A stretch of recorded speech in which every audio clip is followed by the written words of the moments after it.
Halo, berjumpa lagi dengan saya. Di sini saya akan membahas mengenai negara maju dan negara berkembang. Sebelumnya, saya akan memberikan pengertian mengenai sebuah negara. Jadi, kita harus tahu dulu apa sih itu negara. Negara adalah suatu wilayah yang ada di dalamnya pemerintah dan rakyat yang untuk ditaati. Jadi, biasanya di dalam negara itu memiliki yang namanya sektor ekonomi, distribusi, dan produksi. Nah, ketiga sektor ini akan mempengaruhi dan memberikan keterangan bahwa dapatkah negara tersebut dikatakan negara maju dan negara berkembang. Oleh karena itu, pembahasan ini cukup menarik karena mampu memberikan kita pengetahuan mengenai negara maju dan negara berkembang. Langsung saja kita simak mengenai negara maju dan negara berkembang.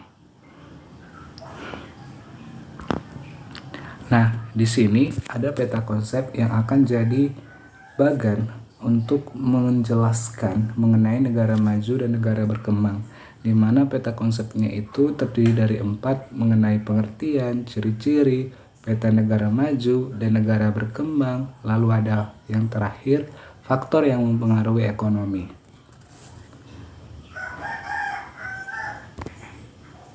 Nah, kita masuk ke pengertian negara maju. Negara maju adalah negara yang berhasil mencapai target pembangunan dan memiliki kualitas hidup yang tinggi.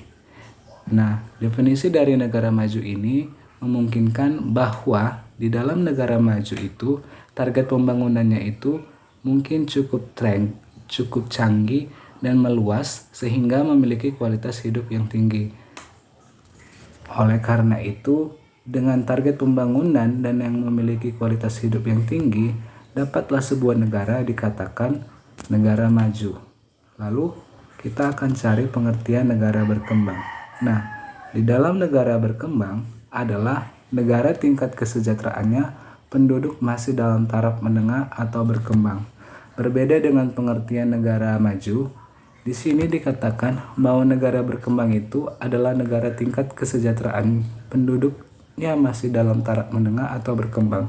Artinya masih memerlukan proses untuk bisa mencapai target kesejahteraan di dalam negara tersebut sehingga baru bisa dikatakan negara itu adalah negara maju. Lalu yang berikutnya kita akan masuk mengenai ciri-ciri negara maju. Nah, ciri-ciri negara maju yang akan kita bahas di sini ada 3. Yang pertama itu memiliki pendapatan per kapita yang tinggi. Pendapatan per kapita yang tinggi di negara maju memiliki pendapatan per kapita yang tinggi dikarenakan kualitas produk dan ekonominya yang cukup kuat sehingga memungkinkan negara tersebut memiliki pendapatan per kapita yang tinggi. Lalu yang kedua ada keamanan sudah terjamin.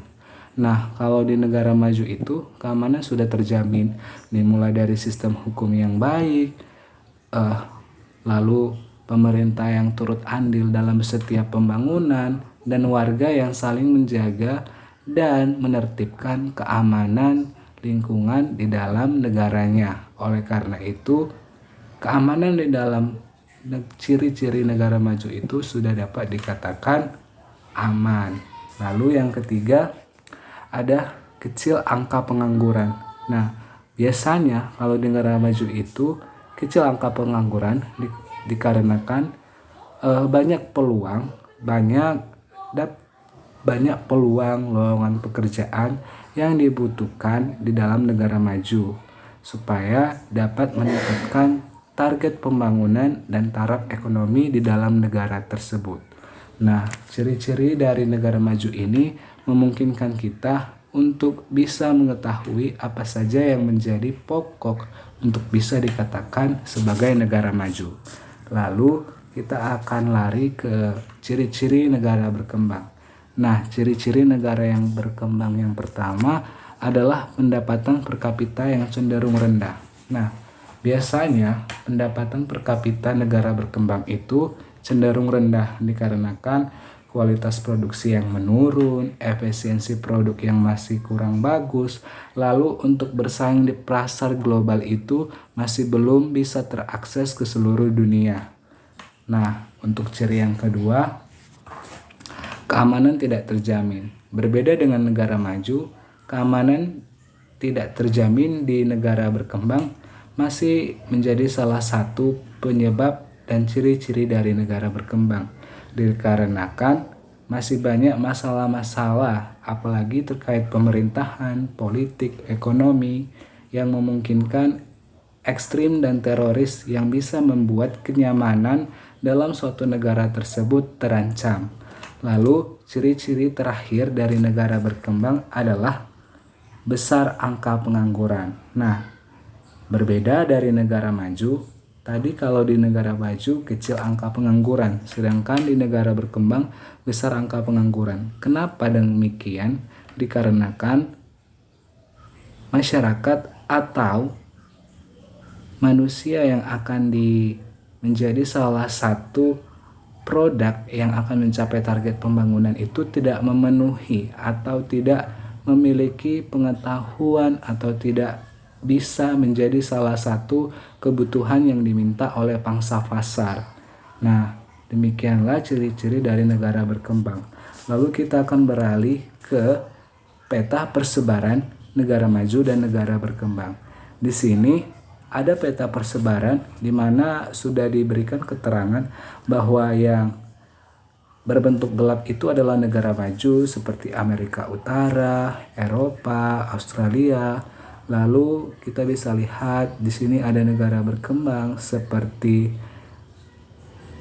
Asia.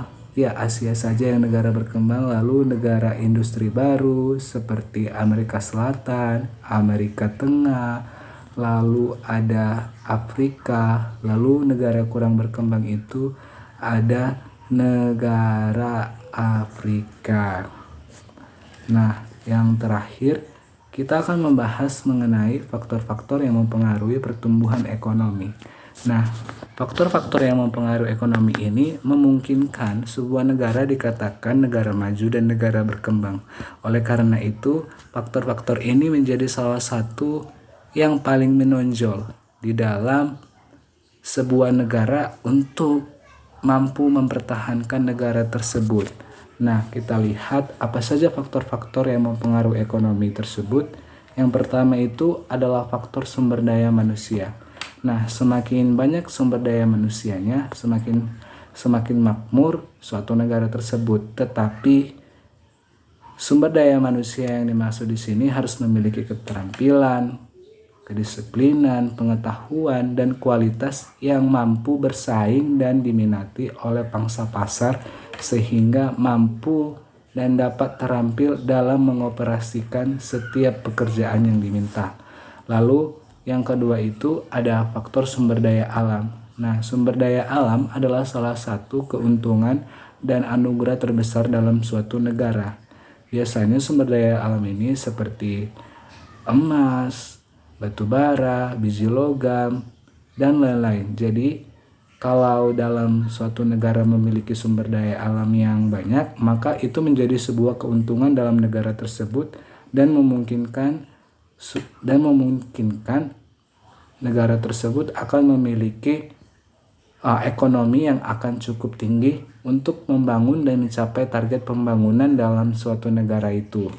Lalu faktor yang ketiga itu adalah faktor ilmu pengetahuan teknologi atau iptek. Nah, faktor iptek ini menjadi salah satu peran kunci yang ada di sebuah negara. Kenapa demikian? Karena faktor iptek ini mampu memberikan kualitas produksi yang baru, mampu memberikan efisiensi produk yang berkesan, mampu mempersingkat produktivitas dalam suatu negara menjadi agak cepat, mampu memberikan persaingan di dalam dunia bisnis. Nah, peran iptek ini dalam suatu negara memberikan dampak yang positif dan dampak yang sangat menunjang bagi suatu negara untuk bersaing di dalam pasar global.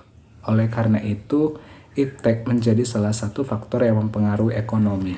Nah, ketiga faktor ini adalah faktor yang mempengaruhi ekonomi. Nah, jadi sampai di sini pembahasan kita mengenai negara maju dan negara berkembang. Demikian, terima kasih telah menyaksikan dan menonton video ini.